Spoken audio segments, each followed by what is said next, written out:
Fala galera, seja bem-vindo ao canal Gui Teles da área. Vamos lá para mais um dia de análise do mercado cripto, né? Analisando esse mercado aí que ontem pegou todo mundo de surpresa aí, né? Quem tava de calças curtas no mercado ontem tomou nabo, né? Porque a gente teve grandes liquidações aí na galera que tava apostando em long no mercado, né? A gente teve grandes long squeezes aí no mercado. E vamos ver, vamos analisar o preço, como que o preço está se comportando hoje. Hoje também, não exatamente hoje, né, mas na madrugada, na virada de hoje para amanhã, vai acontecer finalmente o Demerge, né? Então a gente vai ver aí a atualização mais importante dos últimos tempos na blockchain, né? Acredito que essa atualização na rede da Ethereum muda completamente o jogo. A gente sai de um jogo de Proof of Work, vai para um jogo de Proof of Stake, algo novo no mercado. Vamos ver como isso vai se comportar, principalmente com um protocolo tão grande dessa maneira, beleza? Se a gente olhar aqui, a gente já consegue ver que já tem mais ou menos o horário que o Demerge vai acontecer. Não dá para saber a hora exata, porque é somente quando a gente atingir um número ali da bomba de dificuldade. A gente já está próximo já de atingir esse número aí, mas temos uma expectativa para isso acontecer daqui mais ou menos 15 horas. Isso daí vai ser por volta de 1 da manhã aqui nos Estados Unidos e vai ser mais 2 da manhã, por volta das 2 da manhã aí no Brasil. Vou ver se eu consigo acompanhar a atualização, se eu consigo ficar acordado até esse horário, mas já é muito tarde isso daí para mim. Então vamos ver se eu consigo acompanhar. Mas o ideal mesmo vai ser a gente ver como que o preço do Ether ele vai se comportar a toda essa atualização. Acho que o que mais importa aqui para nós é como que o preço do ativo vai se comportar. Se a atualização ela vai dar certo, se a gente vai ter aquela máxima do mercado, compre no boato e venda no fato. A gente teve a narrativa do Demerge aí, a data do Demerge, ela saiu mais ou menos por volta dessa região, né? Aqui nessa região a gente teve a data do Demerge, então aqui começou uma narrativa muito forte da precificação do Demerge. A gente teve o preço saindo lá da região dos $1.100, chegando até a região dos $2.000, beleza? E aí, hoje a gente tem o Demerge acontecendo, né? Vai acontecer nessa madrugada, então eu gosto muito da máxima do mercado de compre no boato, venda no fato. Cara, para mim isso funciona bastante. Por conta disso, eu tinha Ether a $1.000, eu tinha Ether a 1.500 também, acabei trocando todos os meus Ethers por BTC, tô com a carteira simplesmente zerada, sei lá, acho que tenho 0,3 Ethers, tenho meio Ether na carteira só, mas tô mais com Bitcoins na carteira, obviamente, troquei tudo para BTC, mas por me prevenir da atualização, a gente sabe que é uma atualização que muda completamente o jogo do Ethereum. A gente teve vários testes nets, né? Até houveram vários demerges já em várias testes nets e agora a gente vai ter o demerge na main chain, na rede principal. Acredito que o grande estresse tá para ser testado agora. Por mais que a gente tenha tido todos os testes nas testnets, eu não acredito que o protocolo na testnet ele seja colocado ali na sua máxima dificuldade mesmo, no seu máximo estresse do mercado. Porque para mim, as pessoas não têm interesse, por exemplo, em buscar vulnerabilidade numa testnet, e sim a pessoa prefere buscar uma vulnerabilidade numa main chain, porque ali ele tem mais capital. E sem contar que a gente tem muito mais pessoas usando também a mainnet. Então, por isso, é um grande desafio aí que vai ter toda essa atualização. Não acho que possa dar tanta merda assim, se for pensar. Acredito que, cara, o time de dev da Ethereum é muito bem capacitado para isso, mas não dá para saber. Eu prefiro me prevenir. Vou me prevenir, não quero me expor a esse risco de dar uma merda, e não sei que tipo de merda que pode dar, mas eu sei que pode acontecer alguma coisa. Tem uma probabilidade baixa? Sim, tem uma probabilidade baixa. Então, por isso eu prefiro ficar fora. Pode ser que o preço porre para cima, pode ser que o preço dê tudo certo no Demerge, e aí a gente tem a galera comprando e o preço subindo, indo loucamente. Então, cara, pode ser que aconteça isso.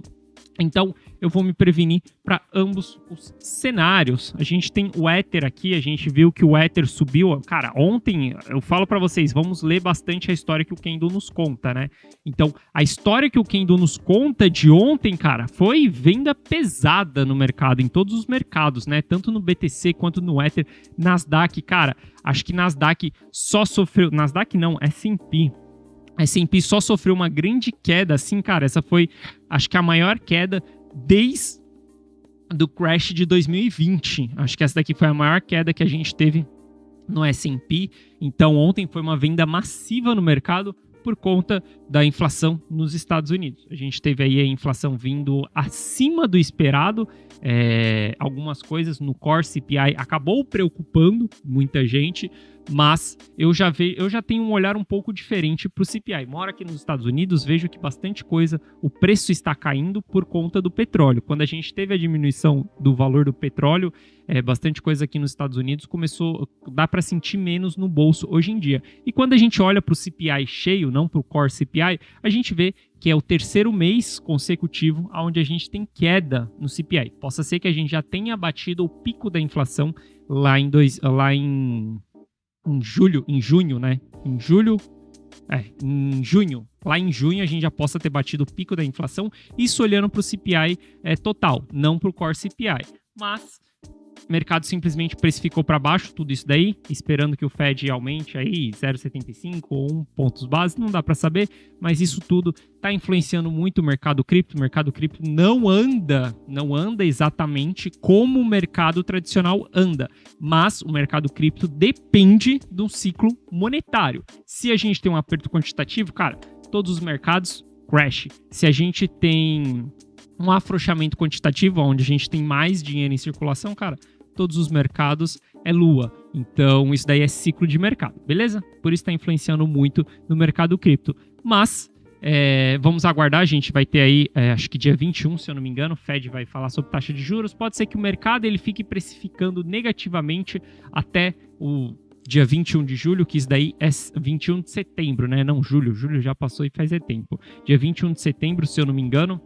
E o mercado pode ser que fique precificando para baixo tudo isso até lá, beleza? Então a gente tem vários eventos acontecendo aí, tanto no mercado americano quanto no próprio Ether, mas dizendo em relação ao mercado cripto, né, que é o que mais importa para mim. Vocês sabem que eu tô aportando bastante aí, gosto muito de usar a análise on-chain. Acho que, cara, a gente está com preços excelentes no mercado.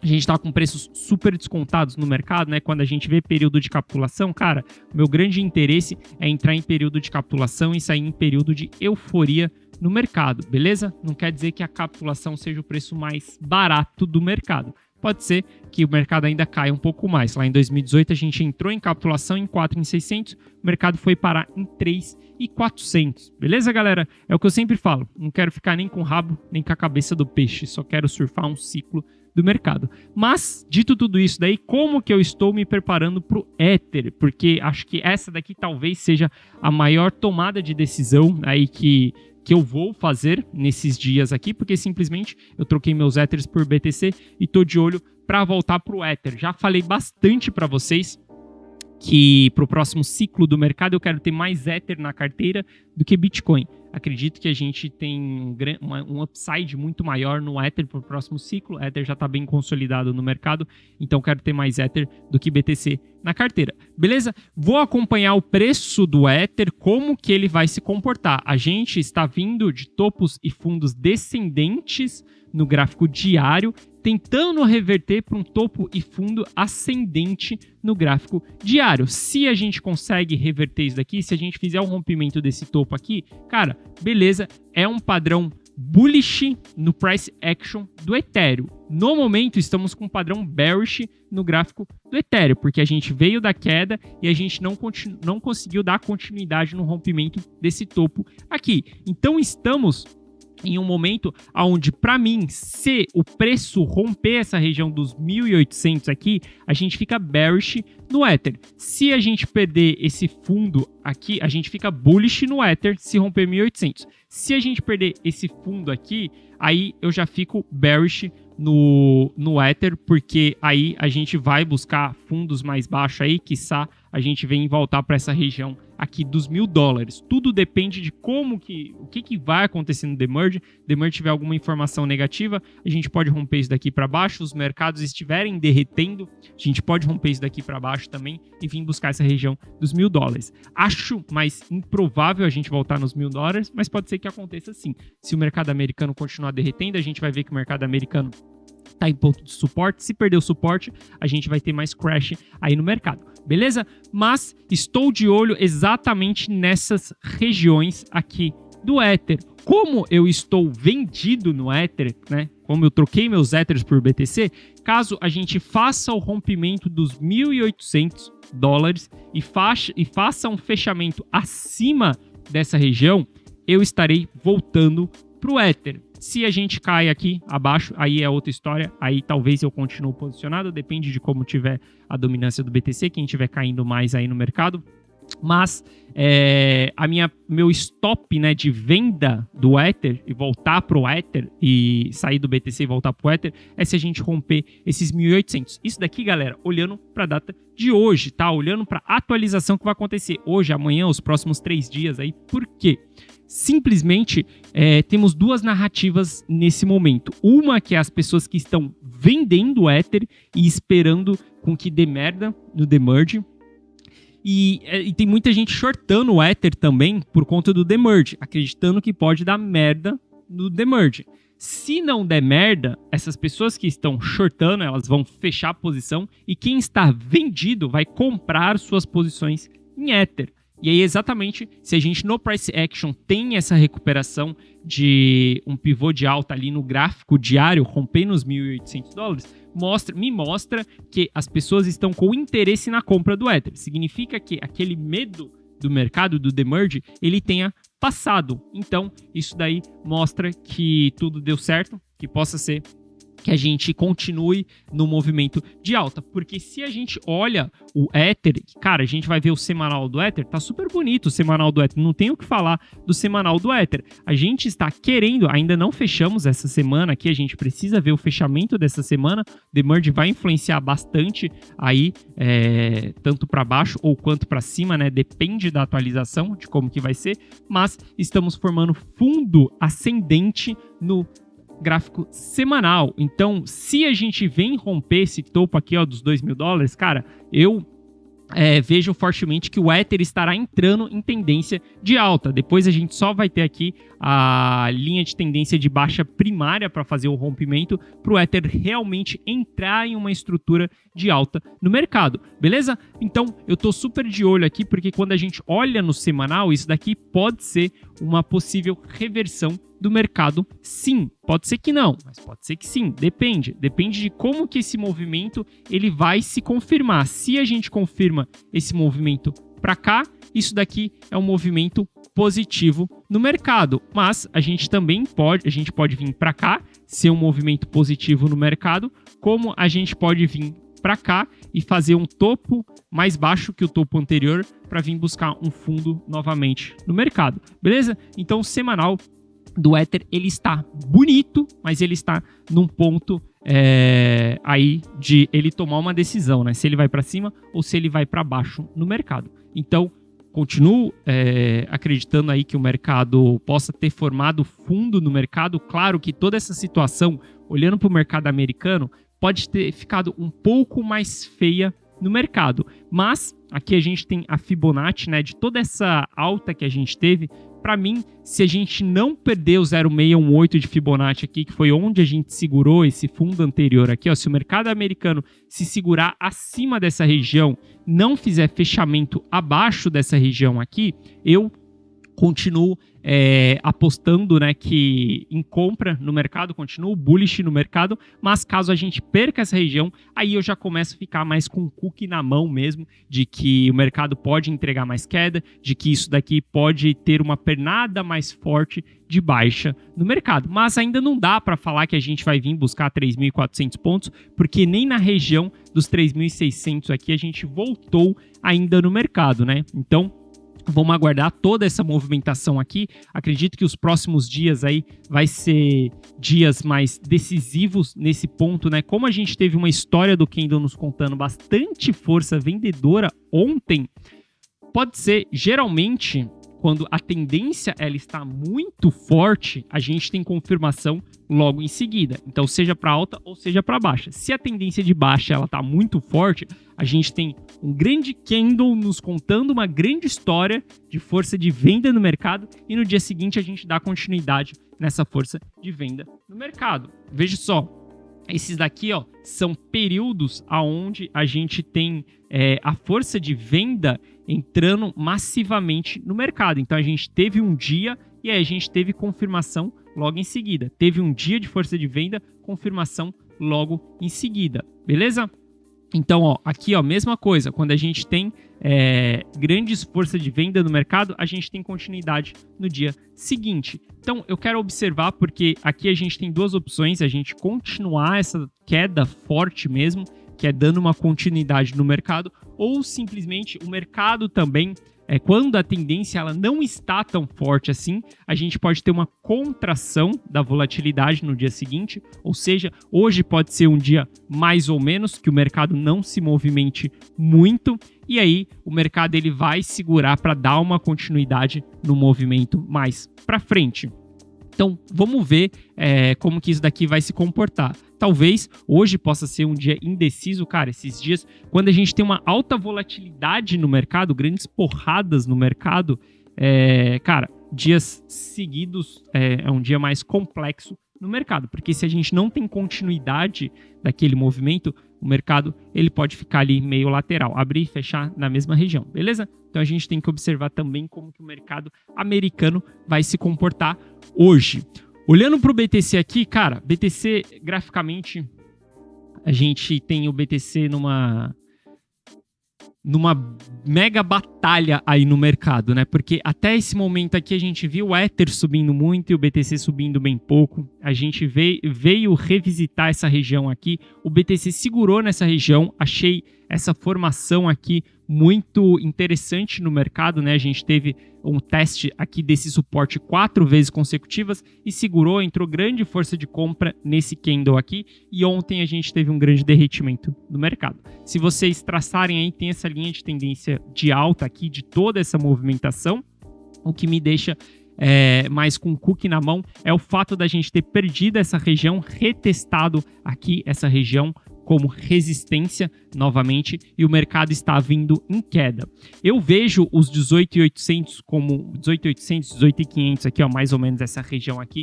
Eu vejo essa região como um ponto muito decisivo pro BTC. Por quê? Galera, se a gente começar a fechar abaixo da região dos 18.500 aí, cara, a gente tem um mercado meio que sem freio até mais ou menos lá os 14 mil dólares. Se a gente traçar aqui, ó, a gente vai ter a próxima parada do mercado lá em 14 mil dólares. A gente tem um fundinho, foi o mesmo fundo aqui, ó, que a gente fez, ó. A gente está realmente sem parada nenhuma. A gente tem o fundo aqui, ó, dos 17.600. Se a gente vem perder essas regiões aqui, para mim, se a gente perde os 18.800, que é onde está o maior volume comprador, e não nessa mínima aqui, né? Se a gente começa a fechar abaixo dessas regiões aqui, o mercado vai derreter mais. Aí a gente pode chegar lá na região dos 14 mil dólares. Sempre falo para vocês, cara, nunca duvide do mercado.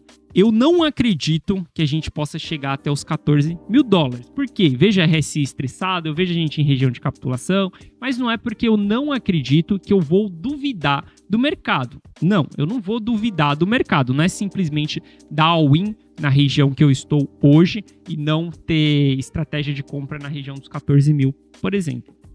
Tem, cara, vocês aí tem a galera apostando até em 9 mil dólares. Não sei se a gente chega em 9 mil dólares. Eu já não vejo 14 mil dólares como um ponto. Mas eu não vou duvidar dessas regiões. Então eu tenho estratégia, tenho caixa para comprar nas regiões de 14 mil dólares também.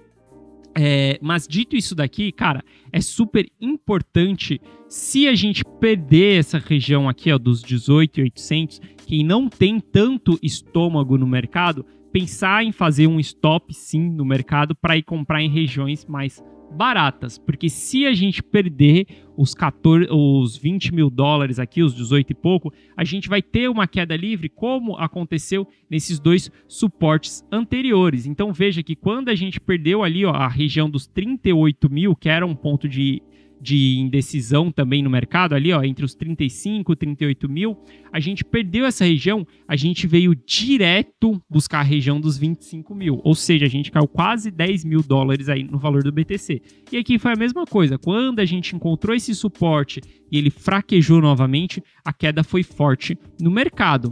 Ou seja, aqui, cara, é um ponto, eu sempre falei para vocês que eu usaria os 18.800 como um ponto de stop, decidi tirar esse ponto de stop para fazer mais compras nessa região, mas hoje eu já vejo que se a gente voltar para essa região aqui, cara, tem chances maiores da gente perder essa região do que a gente segurar essa região, principalmente por conta da história desse candle aqui. Esse candle aqui, cara, foi um candle muito feio ontem. Ontem a gente teve um panic sell, né, no mercado, onde, cara, todo mundo vendeu. Cara, foi venda para todo lado. Todos os mercados venderam na data de ontem. Quem tá urso no mercado, quem tá bearish no mercado, cara, ontem comemorou. Ontem comemorou com gosto porque os mercados derreteram muito forte. Por conta disso, pode ser que a gente tenha um enfraquecimento da ponta bullish no mercado, principalmente por conta dessa venda muito massiva no mercado, mas possa ser que também seja uma exaustão dessa força de venda no mercado. Então eu quero ver como que o mercado vai se comportar. Se a gente voltar rasgando aqui para baixo, vir com bastante força de venda mesmo, não acredito que o mercado vai segurar nessa região. Acredito que a gente vai perder essa região. Então é interessante se preparar para caso isso daí aconteça no mercado. Tem uma estratégia que eu gosto muito, que seria uma estratégia de prevenção, chamo ela de bunda na parede, que seria se o mercado viesse fechar abaixo dessa região aqui, é fazer um stop no mercado, caso a gente feche, caso a gente tenha continuidade. Lembrando, galera, não é simplesmente o preço ir lá embaixo e só chegar. A gente precisa de fechamento de candle, tá? Eu sempre analiso o fechamento de candle. Para mim, aqui, cara, não fechou abaixo. A gente não fechou nenhum dia abaixo dessa região ainda, tá? Mas caso a gente feche abaixo dessa região aqui, caso a gente perca essa região, cara, seria interessante estopar a operação de quem comprou nessa região aqui. Isso eu tô falando para quem não tem estômago para segurar até os 14 mil de queda, ou quiçá até os 9 mil de queda, beleza? Mas é um stop super ligado no mercado, porque se perde essa região, se fecha abaixo e volta no dia seguinte, cara, isso daqui é um falso rompimento e aí você tem que fazer um ponto de compra mais em cima, no próximo fechamento. Então, faz um ponto de venda na perda e faz um ponto de compra no fechamento. Nessa, você vai tomar um loss? Sim, você vai tomar um loss por conta dessa diferença, que você vendeu mais barato, comprou mais caro. Mas isso daqui é simplesmente uma estratégia de gerenciamento de risco caso você não tenha estômago para descer comprar nos 14 mil dólares, caso você queira se prevenir de uma possível queda no mercado. Eu já vejo os 20 mil dólares como um excelente ponto de compra. Estamos em capitulação, quero acumular em capitulação.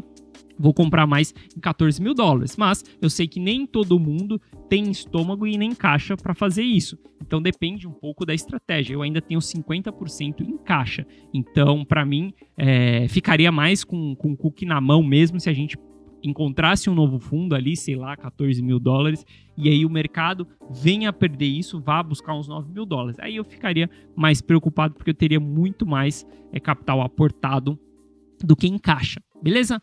Mas, dito isso daí, a gente é uma semana bem... Essa semana e a próxima, né? Vamos ver como que o mercado vai se comportar.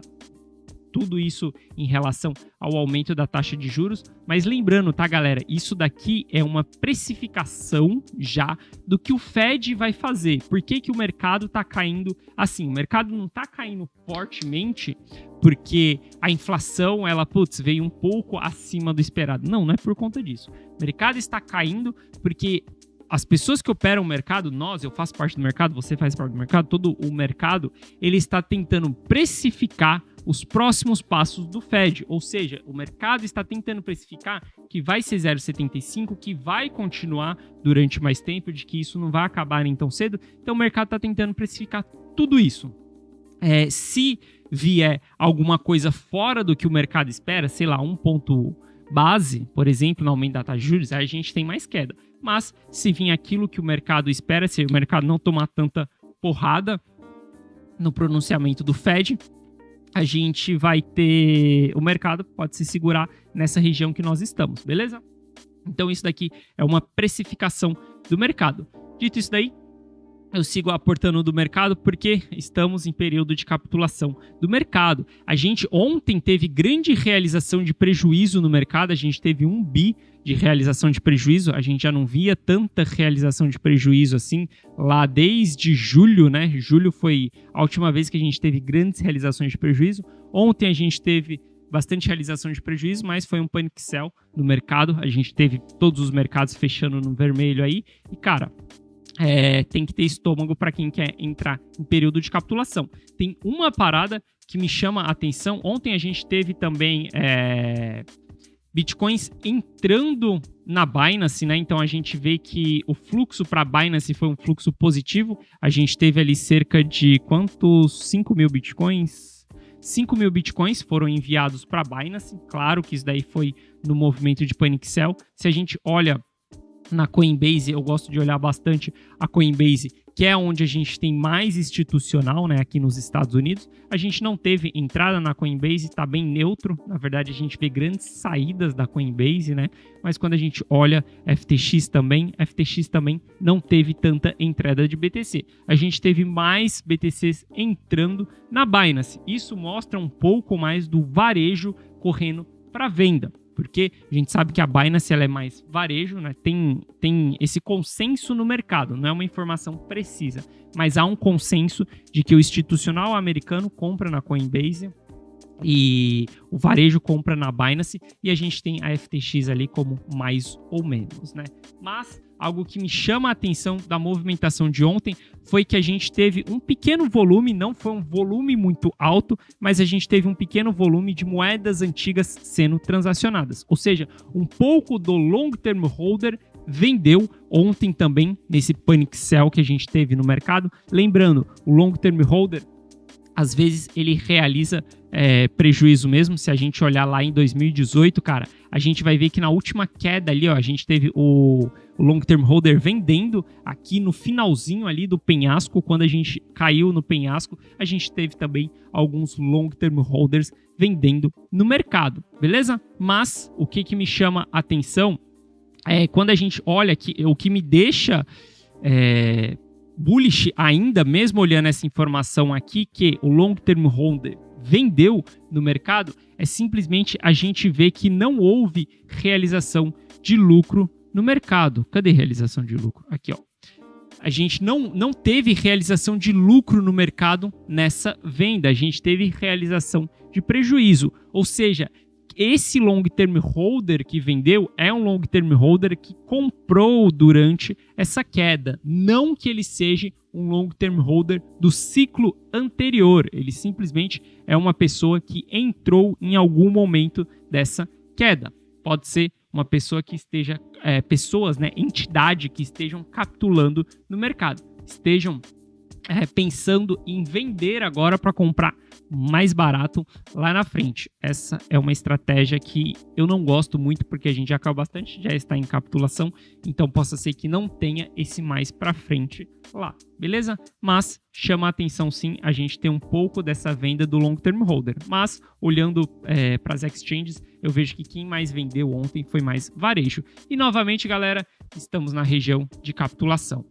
Mercado abaixo aqui dos 20.500, né? 22 mil dólares, vamos falar, a gente está em movimento de capitulação. No mercado, quando a gente olha o Supply in Profit está em 54% ali do supply total circulante do mercado, né? Então, a gente não tem tanta gente assim querendo vender no mercado. Tem gente vendendo, mas não tem tanta gente querendo vender no mercado, beleza? Quando a gente olha o Accumulation Trading Score, a gente vê que nesse momento aqui que nós estamos vivenciando, não está tendo nem distribuição, nem acumulação, né? A meiuca aqui está mais para o lado da distribuição do que para acumulação, né? A meiuca aqui, ó, mais ou menos vermelho, é um ponto neutro no mercado, né? Então a gente teve bastante distribuição nesse período aqui. Isso daqui falando de curto prazo, tá? Não estou falando do ciclo geral do mercado, mas no curto prazo a gente teve... Ô, mosquito chato. A gente teve uma distribuição aqui durante toda essa queda aí que a gente teve no mercado, e agora a gente está com um mercado mais neutro aí, beleza? Então é isso, galera. Eu acho que, cara, a gente está em um momento aí do mercado interessante. Não estou comprando dentro dessa queda que a gente teve. Vou esperar um pouquinho, né? Tinha comprado o BTC ali aos 19, mas agora eu vou mais segurar a caixa para caso a gente venha realmente perder esse fundo dos 18.800. Aí, se perder, cara, vai ter que ter um certo estômago aí. Tô mais ansioso para ver como que vai ser o demerge, porque talvez o que eu mais fiz aqui foi vender meus Ethers, comprar BTC, e aí eu quero simplesmente voltar pro Ether o mais rápido possível. E aí eu fico naquela de, putz, demerge pode dar certo? Sim, pode dar certo. A gente pode ter o preço subindo bastante, eu perdendo essa movimentação aí, mas tá tudo bem. Isso daqui se chama gerenciamento de risco. Às vezes, você tem que deixar de ganhar para você gerenciar o seu risco. Isso é super importante no mercado também. Só ter ganância no mercado em um momento vai dar merda. E esse momento é um momento onde eu coloco minha ganância na gaveta e simplesmente faço um gerenciamento de risco, porque eu não quero me expor a uma falha do demerge, beleza? É simplesmente uma decisão. Então, lembrando, tudo aqui não é uma recomendação de investimento. É o que eu faço, e aí, com toda essa minha estratégia, com isso que eu tomo no mercado, eu acredito que isso possa agregar para você tomar melhores decisões no mercado, beleza? Então é isso, galera. Eu vejo vocês amanhã, e amanhã a gente vai saber como que foi esse nosso demerge. E só lembrando, uma grande observação aí, muitas corretoras vão bloquear todas as transações durante esse período do demerge, tanto para saque quanto para compra, tanto para saque quanto para depósito da carteira fria. Provavelmente, Spot vai ficar funcionando em todas as corretoras. Então, evite de fazer transações na rede da Ethereum, isso daí não só para o Ether, mas na rede da Ethereum. Evite fazer transações na rede até que a gente tenha toda a estabilidade do demerge e provavelmente, cara, vai sair um monte de hack aí durante esse período, vai ter a parada de coisa. Então evite de ficar fazendo coisas que você não faça no comum, seja transferência, cara, você não precisa fazer nada durante o demerge, simplesmente você tem Ether na carteira, segura seus Ethers, fica lá quietinho, espera o demerge acontecer, se eles estiverem na carteira, se eles estiverem na corretora, não tente sacar e nem enviar para a corretora a partir de hoje. Algumas corretoras vão bloquear meia hora antes, algumas vão bloquear um dia antes. Evite de fazer transações na rede da Ethereum exatamente entre hoje e amanhã, porque você pode fazer alguma caca aí e ficar perdido no tempo, beleza? Então é isso, só uma observação. Forte abraço para vocês e eu vejo vocês amanhã com a atualização do demerge concluída. Valeu!